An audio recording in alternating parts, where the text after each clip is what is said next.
Rancangan Kitab Undang-Undang Hukum Pidana sudah sah menjadi undang-undang. Namun, sebelum kita membahas lebih jauh, sebelumnya RKUHP ini sudah melewati perjalanan panjang, pembahasan dengan berbagai pihak. Berikut kita akan simak perjalanan RKUHP dari tahun 2015 sampai dengan 2022.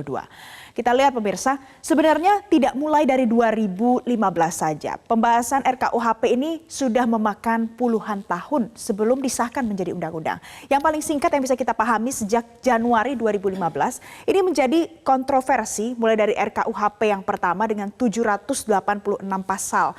Nah, kemudian di Februari 2015 akhirnya Kemenkumham mengeluarkan RKUHP versi pemerintah. Kemudian di Juni 2015 Presiden Joko Widodo menginstruksikan DPR untuk membahas RKUHP. Selanjutnya kita lihat lagi. Kita lihat lagi di slide selanjutnya, di tahun depannya, di 2016, DPR membahas lagi daftar inventarisasi atau DIM masalah yang ada dengan pemerintah.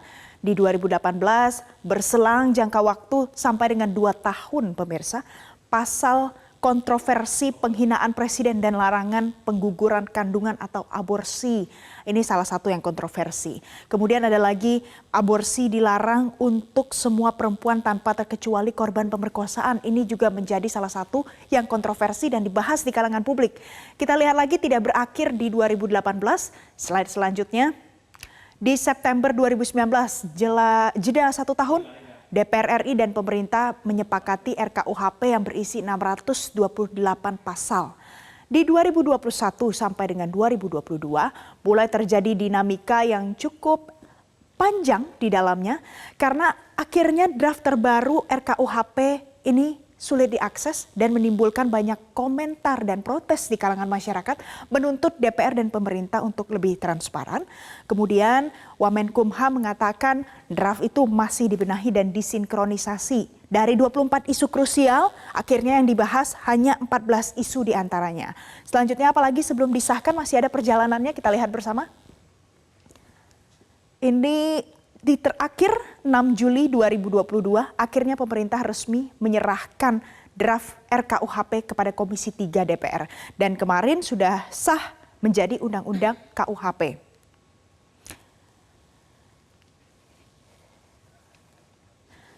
Dan pemirsa, akhirnya pemerintah dan DPR RI sudah mengesahkan RKUHP menjadi undang-undang kemarin 6 Desember 2022. Pengesahan RUU KUHP ini dilakukan pada sidang paripurna ke-11 masa persidangan kedua tahun 2022-2023. Setelah Komisi 3 DPR RI menyetujui pengesahan RKUHP ini di tingkat 1. Pada saat itu seluruh fraksi menyetujui RKUHP yang ditetapkan. Namun fraksi Demokrat dan juga fraksi PKS setuju dengan catatan. Kemudian usai disahkan Undang-Undang KUHP baru ini akan berlaku 3 tahun sejak diundang-undangkan. Pemerintah kini memiliki waktu untuk melakukan sosialisasi kepada masyarakat dan juga bisa banyak persiapan yang dilakukan untuk implementasi dari undang-undang ini.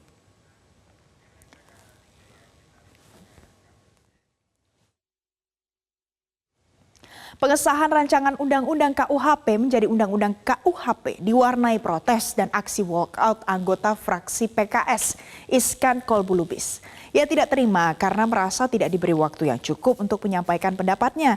Di sisi lain pemirsa, pimpinan rapat Sufmi Dasko menolak untuk memberi kesempatan lebih lama kepada Iskan mengajukan protesnya. Karena di tingkat pandangan fraksi di Raker Komisi 3 DPR RI, fraksi PKS sudah menyatakan setuju dengan catatan.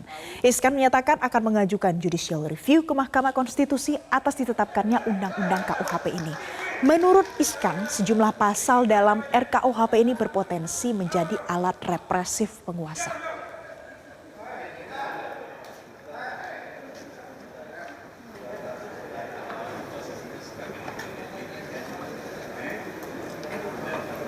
Tidak 3 menit. Saya kasih waktu. Kalau hari ini saya tidak kasih waktu, saya keluar dari sini. Silakan. Saya wakil rakyat. Selanjutnya kami akan menanyakan kepada setiap fraksi apakah rancangan undang-undang tentang kitab hukum. Yang kedua, dengarin dulu. Pak Sobe, kamu jangan jadi diktator ya. Ya, lihat itu wartawan, begitulah DPR sekarang. Ya, wartawan begitu. Baik, Terima kasih. berikan kesempatan kepada fraksi PKS untuk memberikan atau menyampaikan catatannya pada sidang paripurna pada hari Saya ini. ngomong aja 3 menit Bapak tidak Tetapi kasih. fraksi PKS malah Ya ingin mentang-mentang mencabut Bapak jadi dan- ketua di situ, hak dan rakyat kau ambil. mengingkari apa yang sudah disampaikan. Itu nggak demokrasi namanya Pak. Saya 3 sudah menit demokrasi, aja Pak. kalau nggak kasih. Itu tadi perseteruan pada saat sidang paripurna ke-11 terjadi dan meski sudah resmi disahkan menjadi undang-undang, KUHP baru ini dinilai masih memuat sejumlah pasal-pasal kontroversial. Kita lihat pemirsa apa saja pasal-pasal kontroversialnya. Sebenarnya ada banyak sekali karena tergantung dari pihak mana yang melihat pasal-pasal ini dan punya kepentingan apa dengan pasal-pasal tersebut. Ada banyak laporan, kritik, saran, protes datang mulai dari Komnas HAM, kemudian dari Asosiasi Jurnalis, Dewan Pers, dan banyak lagi. Nah, kita lihat ada beberapa pasal, misalnya saja saya lihat di pasal 188 tentang penyebaran ajaran komunisme ataupun ajaran-ajaran selain Pancasila. Ini juga menjadi salah satu sorotan. Pasal 191, 192, 193 tentang makar, kemudian pasal 218 tentang penyerangan kehormatan atau harkat dan martabat Presiden dan Wakil Presiden, 219 pun begitu tentang penyerangan kehormatan Presiden yang disebarluaskan. Yang terakhir pasal 240 tentang penghinaan terhadap pemerintah yang sah. Ini ternyata juga menjadi salah satu pasal kontroversial dari Undang-Undang KUHP yang sudah ada. Apalagi pasal kontroversialnya ada lagi pemirsa. Karena cukup banyak di pasal 252 tentang ancaman pidana bagi pelaku santet. Ini juga menjadi perbincangan publik. Pasal 256 tentang ancaman pidana atau denda bagi penyelenggara demo tanpa pemberitahuan. Kemudian tentang penyebaran berita yang mengakibatkan kerusuhan, tentang ancaman pidana bagi penghina lembaga negara, mulai dari DPR sampai dengan Polri. Ini juga menjadi sorotan tentang pemberatan hukum hingga 2 tahun jika penghinaan dilakukan lewat media sosial juga menjadi sorotan. Apalagi yang lain kita lihat lagi. Masih ada beberapa pasal lagi yang dikritik banyak pihak usai pengesahan RUU ini menjadi undang-undang. Kita lihat di pasal 413 tentang ancaman pidana 1 tahun bagi orang yang melakukan hubungan seksual di luar pernikahan. Pasal 67, pasal 98, pasal 99, pasal 100, pasal 101, pasal 102. Jadi pemirsa ada banyak pasal-pasal yang menuai kritik, tapi tentu ini menjadi tugas pemerintah supaya lebih paham, bisa membuat masyarakat lebih paham lagi, mempersiapkan lagi lebih lanjut bagaimana sebelum undang-undang KUHP ini bisa diimplementasikan. Kami menanyakan kembali kepada seluruh peserta sidang, apakah rancangan undang-undang tentang kitab undang-undang hukum pidana dapat disetujui untuk disahkan menjadi undang-undang. Terima kasih. Pengesahan RKUHP seolah mengesampingkan sejumlah pasal-pasal kontroversial. Sebut saja pidana mati, penodaan agama, isu jurnalisme, aborsi, kepemilikan kekuatan gaib, kohabilitas atau perzinahan, meringankan ancaman koruptor, tumpang tindih Undang-Undang Informasi dan Transaksi Elektronik, larangan menyebarkan ajaran komunisme, hingga korporasi sebagai entitas sulit dicerang.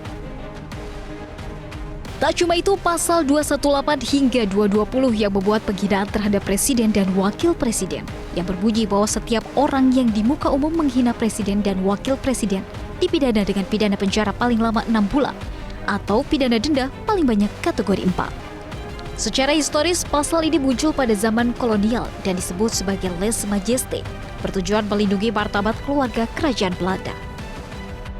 Ada pula pasal 2 terkait living law yang mana frasa hukum yang hidup di masyarakat berpotensi disalahgunakannya hukum adat untuk kepentingan pihak tertentu serta merampas kedaulatan masyarakat adat. Pelaksanaan hukum adat tidak lagi sakral karena kewenangannya berpindah dari masyarakat adat ke polisi, jaksa, dan hakim. Penghinaan terhadap pemerintah dan lembaga negara, pasal 240 juga menjadi sorotan karena tidak ada penjelasan kata penghinaan, sehingga berpotensi membungkam kritik dan anti-demokrasi. Pasal 256 soal larangan unjuk rasa juga dinilai bermasalah. Frasa kepentingan umum berpotensi pidana bagi masyarakat yang berunjuk rasa. Frasa pemberitahuan perlu diperjelas dan bukan izin, sehingga hanya perlu pemberitahuan. Perihal pelanggaran HAM berat tak kalah mengundang perhatian. Pasal 598 dan 599 UU KUHP menjelaskan menerapkan asas non-retroaktif. Artinya kejahatan di masa lalu tidak dapat dipidana. Kemudian pasal 136 yang mana menerapkan masa kedaluarsa singkat. Padahal pelanggaran HAM berat mustahil diselesaikan dengan cepat. Apalagi para pelaku adalah orang yang berkuasa dan berpotensi menghambat proses hukum. DPR mempersilahkan masyarakat untuk mencermati dan mengkritisi pasal-pasal KUHP yang baru disahkan ini. Masyarakat pun diminta menempuh jalur hukum ke Mahkamah Konstitusi.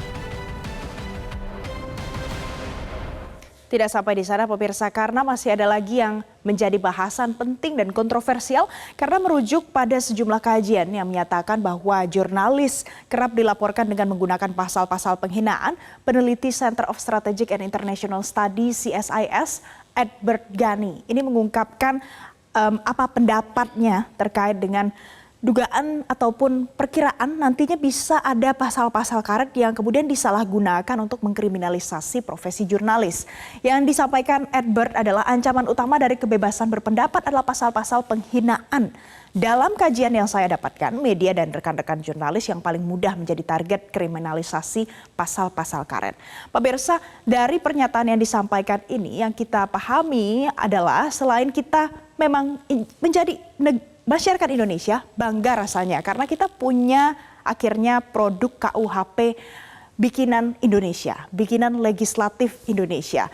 Nah, tapi yang menjadi masalah adalah kita masih butuh sosialisasi dan edukasi yang lebih lanjut lagi bagi masyarakat sebelum pada akhirnya undang-undang ini bisa diimplementasikan. Masih ada 3 tahun lagi sebelum undang-undang KUHP sepenuhnya diberlakukan. Pemerintah pun ditantang untuk mampu memberikan pemahaman pasal-pasal di Undang-Undang KUHP yang baru supaya nantinya tidak ada lagi salah tafsir. Nah, apa yang perlu disiapkan dan kalau seandainya ingin mengajukan justice atau judicial review ke Mahkamah Konstitusi, apa yang harus dilakukan? Kita akan bahas selengkapnya di dalam segmen selanjutnya, jadi tetap bersama kami di Metro Pagi Prime Time.